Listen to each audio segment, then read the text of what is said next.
Hey, hi, everybody. Welcome. Welcome. This is going into week 10. You are entering week 10. So you've completed 9 weeks of your challenge. Your phone app should have turned over into week 10, and here you go. So this is, by now you have hopefully compounded a lot of changes on top of each other every week. Remember, you're always trying to maintain what you learned the week before. And if something gets tougher to maintain, just go back to it and focus on that. Forget this week, for example, add it in. So, maybe it'll take you 14 weeks to add in all the changes. It doesn't matter, right? What's important is that you give the time to the habit that you need to develop. So if something's a little tougher for you to continue and maintain, right, that's one of your obstacles to get over, give it some extra time, just focusing on that, okay? So if we do look at last week, we talked about taking pictures of what you eat. And all that does is actually reinforce what you're doing. And again, it's like your food journals that you should be writing in. When you write in your food journal, at the beginning, you may have chosen not to eat something because you didn't want to write it down, right? But now that food journal should really be, like I say, a treasure tool or a treasure map for you, helping you to discover things about yourself. It really does. And taking a picture is the same way. You actually get to see what you've done, right? You're visually looking at something, and it makes quite a difference. So if you haven't done this yet, that's okay. Do it a couple times. I'm right, this past week it was to be one of the things that you added in. You don't have to do it every day, right? But it does do it because it makes a difference. We talked about being perfect in your goals, right? That one bite won't hurt me, right? Get all the protein that you need. Eat 6 times a day if that's what you have to do. If it's 5 times a day to get your protein, just deserve perfect, right? Give yourself perfect, and especially with your hydration. You really should be taking pictures. If you haven't taken a picture yet, my friends, you really need to, okay? Very important to see that as well. Pictures tell some amazing stories. Okay, so in week 10, yeah, you bought a cupcake today without the sprinkles, right?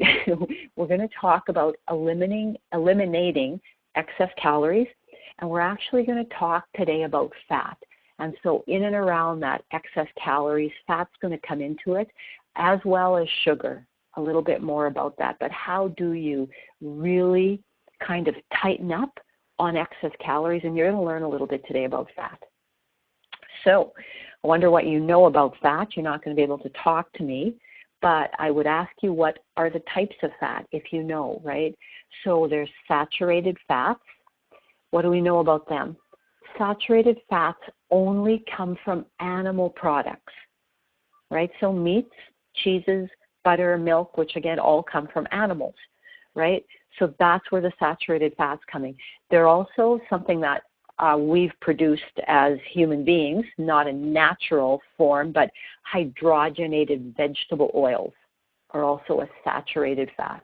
Now, generally speaking, these can raise cholesterol levels. But I say that, generally because, again, healthy saturated fats that come from natural sources can be healthy or can be good for us in the right amount. Okay, so we've talked saturated fat. Of course, now there's unsaturated fats. And there's different types of unsaturated fats that I'm going to talk to you about.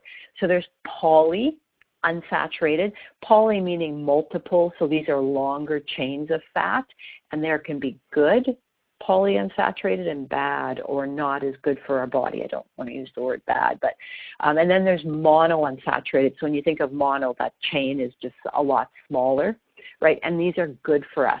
Monounsaturated fats generally just fall into good, healthy fats. All right. So those polyunsaturated. So remember, there were some types that were very good for us and some not so good for us. So the good are called omega-3 fats. You'll maybe hear them as EPA, DHA, ALA. Where do we get these? So you get a lot from fish, again, especially salmon, right? The fattier fishes will have omega-3 fats in them. You can get them from flaxseed. Some green leafy vegetables, most green leafy vegetables will also give you some omega-3 fatty acids, right? Very important. What's great about these is they decrease inflammation in our body. So they're called anti-inflammatory fats. And so very good for us. Inflammation is what causes pain in our body. Myself with rheumatoid arthritis, I have a disease that causes inflammation in my body. And so anything that is anti-inflammatory, I want to try that out in my diet to see what it will do for my joints, decreasing pain, decreasing the inflammation, right? So these are very good for us. You really need to be getting these in your diet. The not so good polyunsaturated are the omega-6 fats. So these will come from corn, grains, those types of foods. And what these do is they actually cause inflammation in our body. Now, they're still good. We need them in a certain amount. But too much of them cause more inflammation in our body. So eating lots of pasta, lots of breads, which is something that I did when I was binging and overeating, right? I caused a lot of inflammation in my body because of too much of this type of omega-6 fat. Now, it's very interesting. We used to get 1 to 3. The ratio of getting omega-3s to omega-6s. So we would get, one omega-3 and 3 omega-6s. But today in our diet, it's about 1 to 20. So we're getting 1 omega-3 fatty acid and 20 omega-6s. How does that happen, right? Where, are we eating more breads and things and grains and corn? Yes, possibly. But when we look at also our animal protein, when I was growing up, we did have cattle on our farm, and they grazed in the pasture. What did they eat? They ate plants. They ate green leafy plants. They ate grass, right? But today, if we think today, right, how quickly now the people raising meat want to get the animals to the market, they need to have them fatten up and grow and be ready to slaughter and get to the market. So they're fed corns and grains today. That's the basic diet of a lot of the meat or the animals that we're buying today for our meat proteins. And so whereas animals in the past would have had a lot of omega-3 fats in them because they ate a lot of grasses, right? They would have been more anti-inflammatory fats in them. But today, because our animals are eating so much corn and grains in their diet, they're full of omega-6 fats. And we eat that and we take that in. So there's a reason, another reason why we're maybe getting 20 omega-6s to every omega-3 that we eat. The food industry has changed quite a bit, right? Along with, let's say, serving the food when we went through portions, right? How much pasta or rice we eat. Today, those are all grains, again, getting more omega-6s in our diet. So touching just a little bit on the monounsaturated, right? So remember, saturated comes from all the meats, the cheese, the milks, the eggs. You can get your saturated fat. Then there's unsaturated, and we did polyunsaturated, omega-3s, omega-6s, and now there's monounsaturated. These have a very neutral effect on our cholesterol levels, so they're really quite healthy for us. You can get them in avocados, olive oils. So those are good things to be putting into your diet. Again, the amount of fats that we get is really important, and the type of fats that we're eating is really important. You still can't have a super high fat diet. It will cause you to gain more fat. First of all, fat is very high in calories. It's closer to 9 calories per gram versus 4 calories per gram, let's say, of carbohydrates, and proteins, again, are a little higher. Right? What kind of fats should we be eating? Well, First off, fat is an energy source. We burn it as long as, remember, we're not dumping a bunch of insulin into the blood, because then fat goes back into the cells and you get insulin from eating a lot of sugary foods, right? Foods that will produce that glucose in your blood. Now, there's other benefits too, right? Fat doesn't raise our insulin levels like dumping a bunch of glucose into it from sugary foods, or those are like breads and pastas, and of course desserts and even fruits are, more sugar, and so that will cause more insulin in our blood as well. One of the things we should be avoiding is all hydrogenated fats. You really want to try and cut this out of your diet as much as possible, and if there's something to fast forward on, this could be it. Hydrogenated fats have a very dangerous effect on our body just because they're such a processed fat. So now they're found in processed salad dressings and many, many sauces, peanut butters, except just for natural peanut butters. And this is where you need to read your labels. It will say right in the ingredients list, hydrogenated oil, right? Margarine. Margarine is a hydrogenated vegetable fat. The pancake mixes, all boxed cookies and things, you read those labels, hydrogenated oil will be found in them. Ice cream, unless you're getting a really good source, a natural source of ice cream, again, if you read the label, you'll see it. Non-dairy creamers. So I know a lot of people are putting this in their coffees.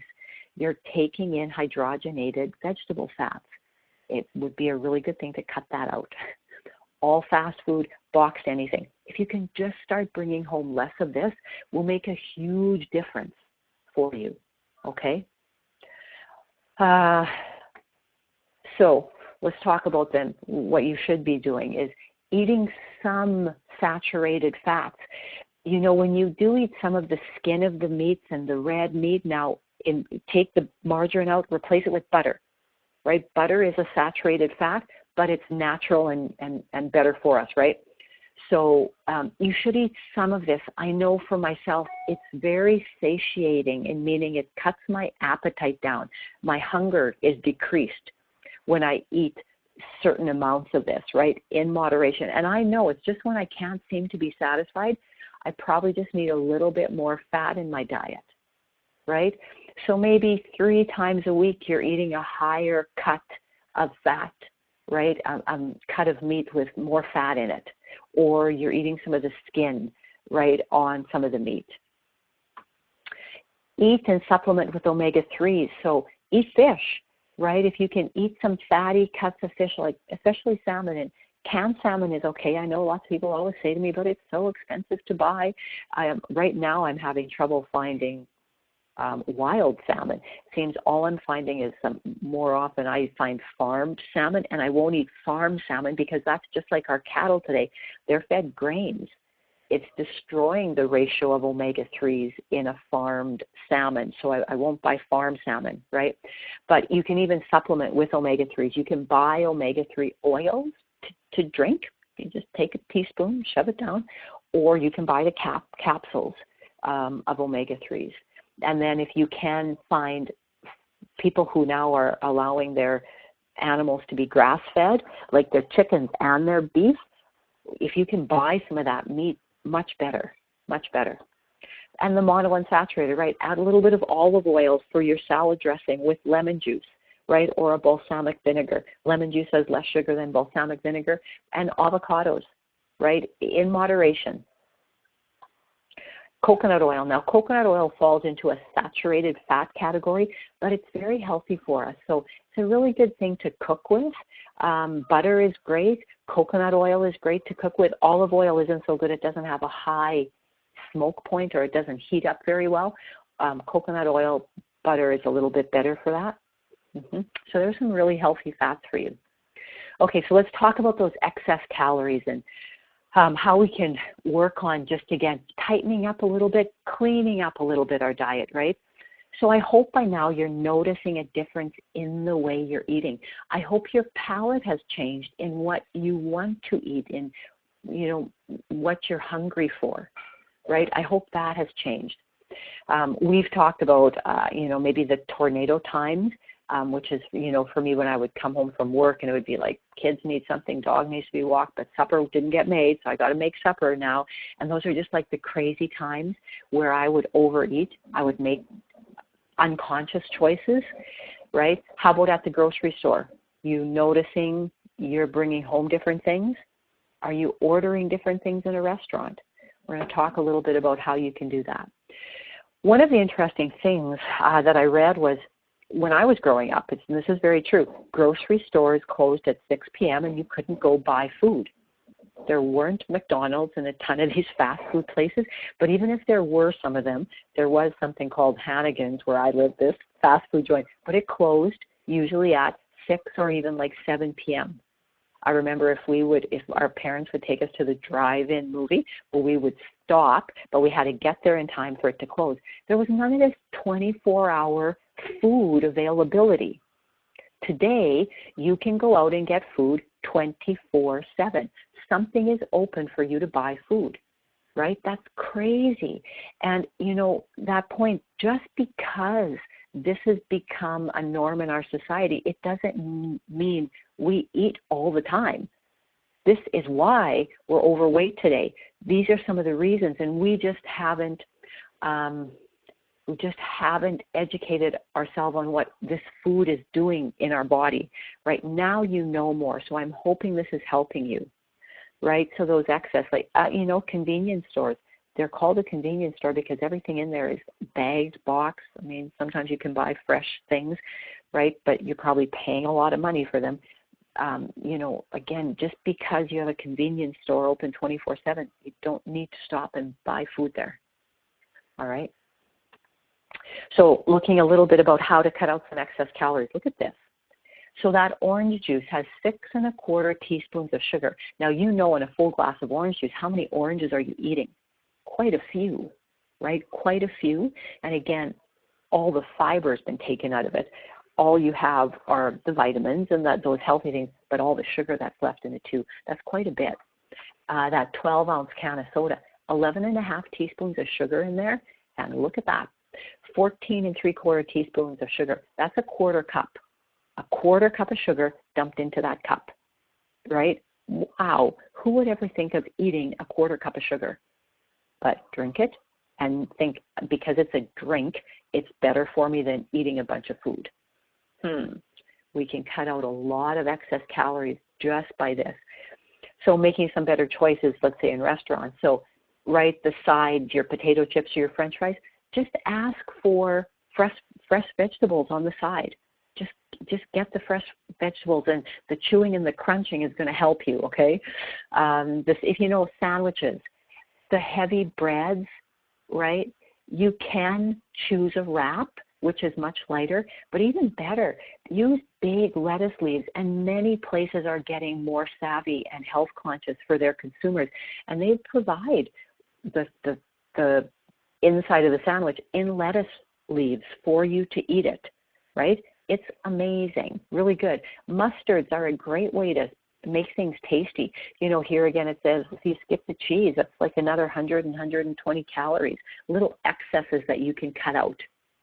Restaurant orders. So always look to skip creamy, fried, crunchy, battered, or cheesy. If it says those things on the menu and you can just bypass ordering that, you are going to save a ton of excess calories, right? Double up on the veggies. We talked about that. A baked potato isn't bad, but again, don't put all the sour cream and butter on it. Can you eat the potato with a little bit of butter and some salt and pepper on it and enjoy it? Not a whole bunch of bacon bits and sour cream and all the extra butter on it, right? The rice or the pasta, nothing wrong with it when you eat the right amount. But today you can do other things. Quinoa is an amazing little grain. It's actually not a grain, it's a seed, but it tastes really good cooked in some chicken broth, and it's really fast, faster than rice. A good substitute for pasta. Spaghetti squash, those beautiful yellow egg-shaped plants, and you bake them and you can pull it out and it's like spaghetti. You eat it with your meat sauce, it's delicious. Or even stringed zucchini. You can buy these little things that string along zucchini into long things of spaghetti, and you just boil them. It's like spaghetti. Very, very cool. Tons of ideas to change up. This is interesting. So if you're a soda drinker, so and let's say you haven't switched over to diet, which I still see in the stores, people buying 6 or 7, 2-liter Coke, 2 sodas per day at 7 days. In that week, you have taken in 140 teaspoons of sugar. Wow. Like that's, I don't know how many cups that is. I didn't figure that out. 14 teaspoons was a quarter of a cup, right? Now, if you just take that soda and you replace it with water or a seltzer water or unsweetened tea, you lose a half a pound per week. That's 26 pounds in a year just by simply switching out your beverages. Just that alone, 26 pounds in a year. No wonder people gain 10 and 26 pounds in a year without realizing what they're doing, right? Just by slowly adding in pop. Even my friends, diet pop, if you're drinking that much diet pop, that much artificial sweetener might be causing havoc with your metabolism and a whole bunch of other systems in your body, right? Really need to watch that. And again, it's like me when I was binging, right? I would quit binging on bread, but then it was peanut butter, and I would eat teaspoons like of peanut butter in a day and wonder how the peanut butter jar emptied. You see, I just substituted an addiction for another one. And if you've just substituted all your sweets for your diet pop, you didn't take care of the problem. You're just prolonging it, but you've just made a substitution, right? We need to address the real problem. Okay, we're going to go into a little bit of the automatic mind building now, and this is how I'm going to start it. So I don't know if you've seen this. We can categorize our bodies into certain shapes. And so there's a female apple shape, a female pear, there's a female proportionate, and then they have a male apple on here. So you can see, as you go down the female apple, here you definitely see a difference in the pear. I don't see too much of a difference in the proportionate and the apple, but as we gain weight, you can simply see our tendency is to gain weight around the top part of our body. When you're a pear, you gain weight in the bottom part of your body. Now, proportionate, you gain weight all over. Now, they have that male apple. And it's just because we rarely see a male pear where a man has the tendency to gain weight below the waist, but for most men, it's above the waist. One of the things I've read about is the apple will respond very, very well to diet and exercise. A pear does, but the weight on the lower part of the body can be more genetic. Right, so we might just be somebody with slightly wider hips, right? But I mean, when you're lean, this looks great. It's a beautiful body type, right? Beautiful body type. I don't know, is this Beyonce? Right? But we definitely know where we may fall into as we gain weight. But what I want to do with this is, do you have a hard time accepting your body type? Right? Do you call yourself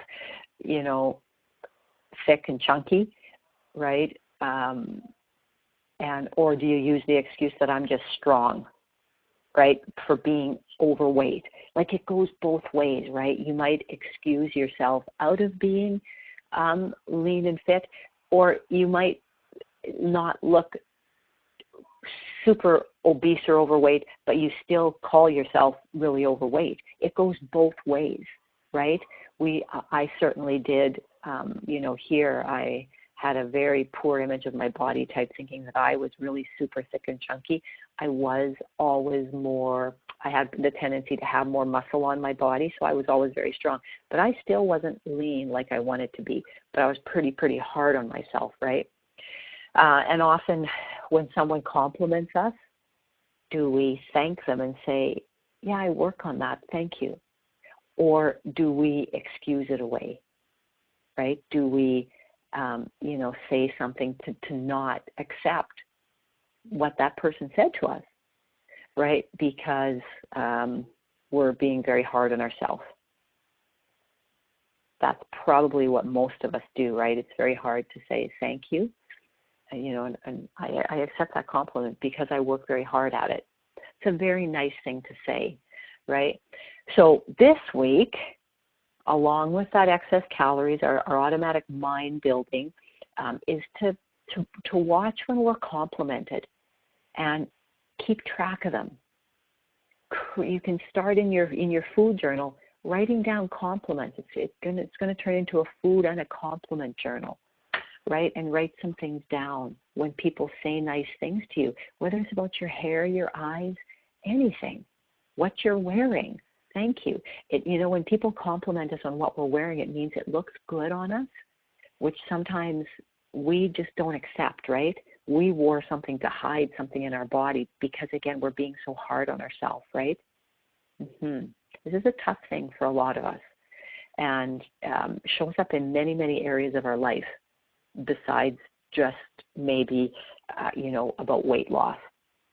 So many things, right? So you need to be aware of this. Okay, so this week, find an excess that you can cut out this entire week. Maybe it's salad dressings. Maybe it's that creamer in your coffee. Maybe it's sour cream you always have to put on your vegetables, right? You make vegetables, but you always have to have something on them. Just one thing, one. Maybe it's a different thing every day. Doesn't matter, right? I don't care, but one little excess that you take per day that you don't put in. Pay attention to the fats this week.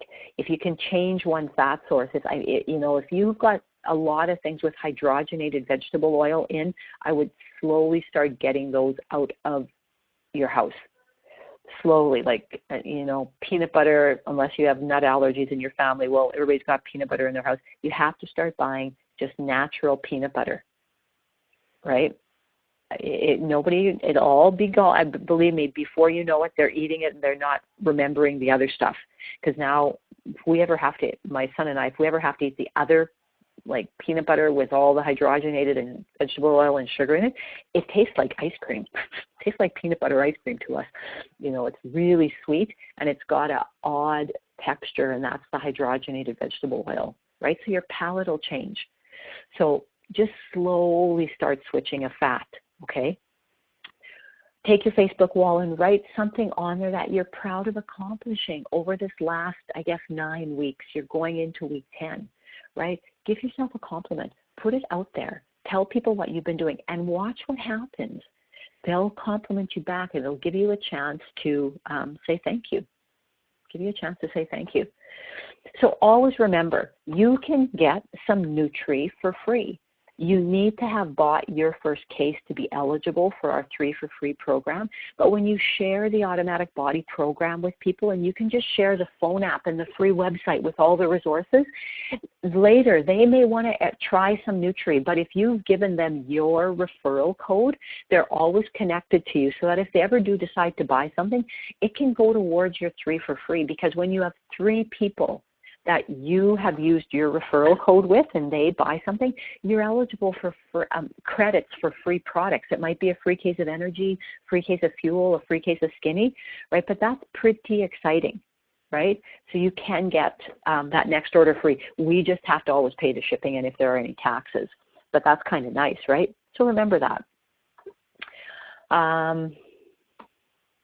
Thank you for attending. Thanks for coming along with me this week. Have a great week putting these fun things into action. And don't forget to ask lots of questions on the Facebook page about anything. Private message me. We're here to help you. Thanks so much, guys.